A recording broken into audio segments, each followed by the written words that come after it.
How are some companies able to transform themselves and become absolute productivity machines while others just can't seem to catch up or get it?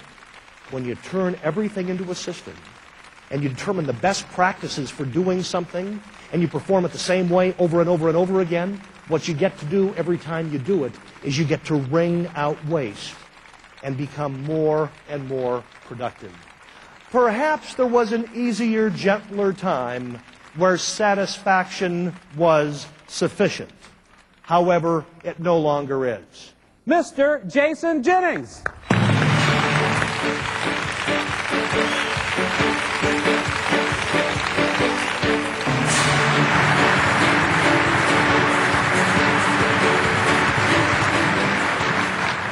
Today, I would like to share some lessons from my study of the most productive companies on the planet. Are you aware that 40 steel companies in the United States have gone bankrupt over the past 4 years? And yet in the midst of that, here's Nucor Steel. Let me tell you what they've done. 131 consecutive quarters of increased profitability, 20% growth year in, year out. The average steel worker makes between $80,000 and $100,000 a year, and they've taken the length of time it takes to make a ton of steel from 11 hours down to 30 minutes.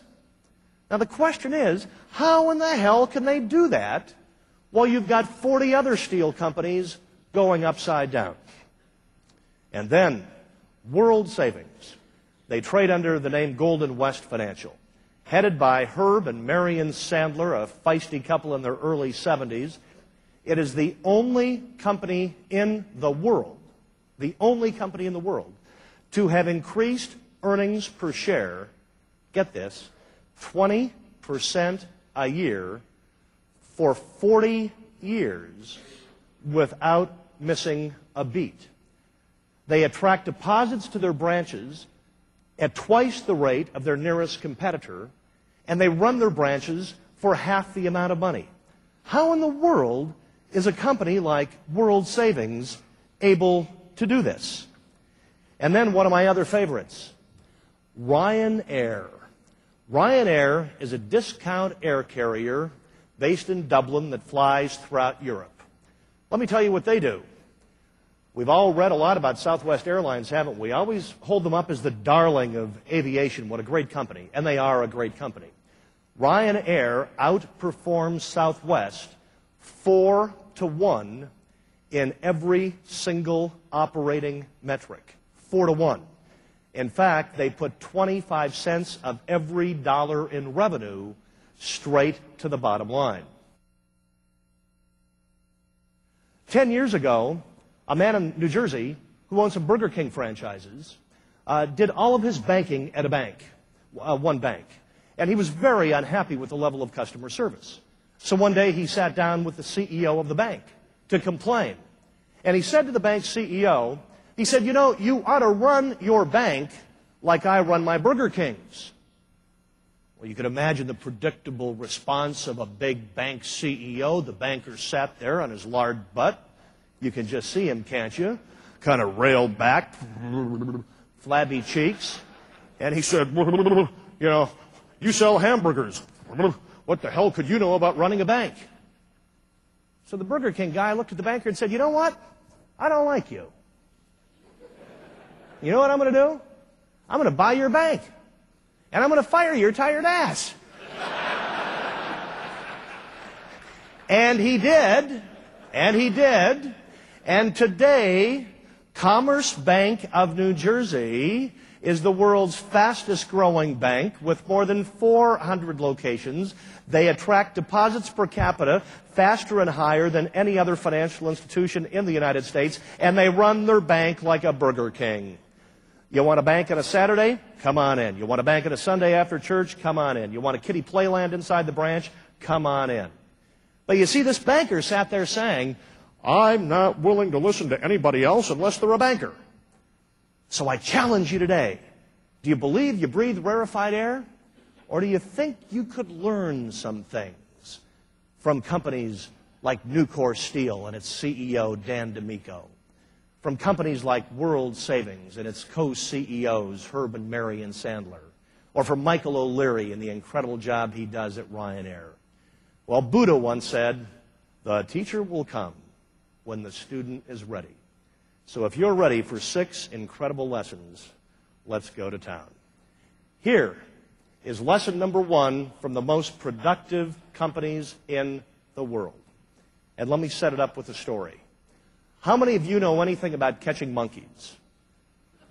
Does anybody know anything about... Well, you might say, why in the hell do you want to catch monkeys? Well, for this reason. Troops of monkeys are very dangerous. They'll destroy crops, destroy little villages. We know that they transmitted the HIV virus for the first time to the human population. Sometimes you have to catch monkeys and move them away. Let me tell you the best way to catch monkeys. The monkey catcher goes into a jungle or into a forest where there are monkeys that have to be moved. And the monkey catcher will take a gourd off the tree and with a machete slice the gourd in half, scoop out all the pulp, dropping it to the forest or jungle floor. Monkeys are chattering overhead, looking down. The monkey catcher takes a piece of twine and puts these 2 empty halves of the gourd back together, and then cuts a little tiny hole. And with the monkeys watching, the monkey catcher begins stuffing peanuts deep inside this hollow gourd. Then the monkey catcher sets it down on the ground, and the monkey catcher goes 10 or 20 yards away and hides behind a bush. Within moments, little curious George comes chimpering down from the tree, picks up the gourd, shakes it, knows there's peanuts inside, smells them, saw them going in, and wants the peanuts. And so our little curious George starts working his little tiny fist through the little tiny hole, gets it in, grabs a big fistful of peanuts, but what can't he do? He can't get his hand out. And he starts to whine and cry and throw a little temper fit. But finally, he'll accept help from anybody, and the monkey catcher comes up and very gently anesthetizes them, and then the monkeys are moved 30, 40, 50 miles away. I want you to answer in unison. What is the only thing that the monkey would have had to have done to have gotten free? What? To let go. But some primordial urging would not let the monkey let go. Here is number 1. The first discovery that I learned studying the most productive companies in the world, and that is this.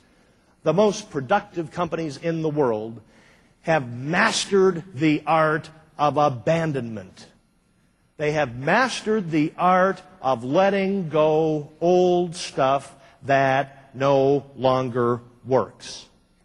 One of the things that I find is that truly great productive companies have mastered the art of saying, what are these things that we've always done this way that we need to let go of? Take a look at the companies that couldn't let go. What did Oldsmobile do 3 years ago? General Motors, desperate to save Oldsmobile, in the average year would spend $100 million advertising it. But what did they do? They spent $600 million of shareholders' money trying to convince the world that it's not your father's Oldsmobile. And yet we all knew the truth, right, didn't we? It's not your father's Oldsmobile. It's your damn grandfather's Oldsmobile. And they wasted $600 million trying to resuscitate and breathe life into something that was dead. And what about you? What about yellow? And what you've let go of so far? You're not in the trucking business, are you? I'd suggest, are you in the trucking business? No. I'd suggest it's maybe a little dicey being in the trucking business these days. And I know something else you're not. I know you're not peddlers. I know that you're account executives and account managers, sophisticated and well-trained at offering and creating equally sophisticated transportation solutions to your customers everywhere. So congratulations to you for abandoning the trucking business and getting into the transportation solutions business. But don't get cocky, because I'm sure there is still much more to abandon great, highly productive companies have institutionalized the art of abandoning same old, and a need to defend the past.